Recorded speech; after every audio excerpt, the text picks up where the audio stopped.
বাংলাদেশে আওয়ামী লীগের অনেক নেতাকর্মী ইন্ডিয়া, ইউরোপ, আমেরিকা সহ বিভিন্ন দেশে চলে গেছে। বড় একটা অংশ ইন্ডিয়াতে আশ্রয় নিয়েছে। তারা ইন্ডিয়া এবং সেখানকার মিডিয়ার সাথে মিলে দেশের বিরুদ্ধে ষড়যন্ত্র করছে। এই ভিডিওতে মহিউদ্দিন চৌধুরীর ছেলে নাওফেলকে বাংলাদেশ ও ইউনুস বিরোধী সাক্ষাৎকারের জন্য ইন্ডিয়ান মিডিয়া আমন্ত্রণ জানিয়েছে। Because from the pictures that we can see, there seems to be an open war going on between the army chief, General Zaman, the head of the interim government, Professor Mohammad Yunus.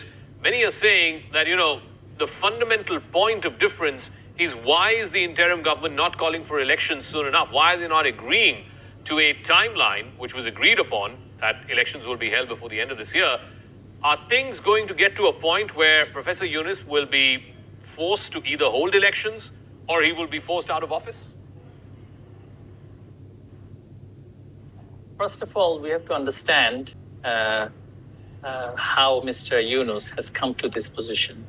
He had political ambition in the past, which had failed, and subsequently he had tried to dislodge democratically elected governments in the past by writing to his foreign backers. And this is for the first time in his life, he has found an opportunity to get state power and do what he thinks is right for the nation. The man has no mandate, neither from the public nor from the political parties.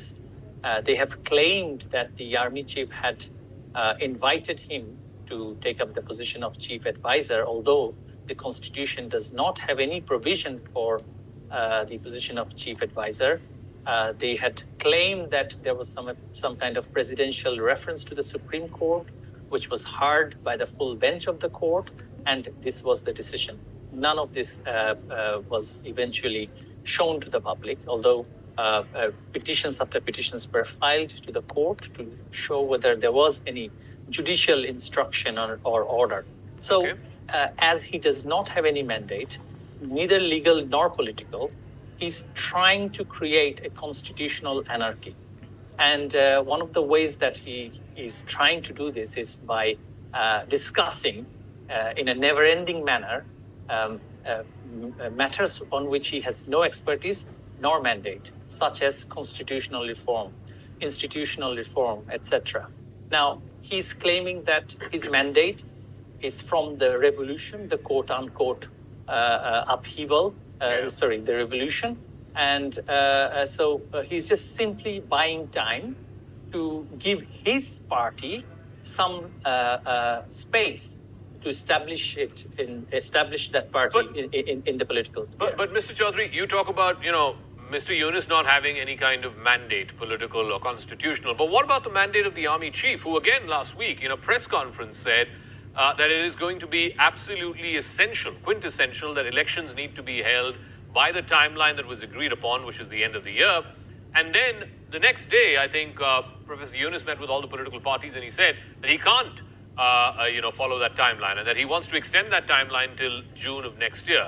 So what is the army chief's role in what is clearly and should be a political process? See, army chief represents an institution. And when he took oath as the chief of the armed forces, his oath was to uphold the constitution.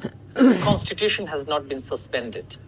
Without suspending the constitution, they are now talking about reforming the constitution, changing the constitution, etc. So it is the army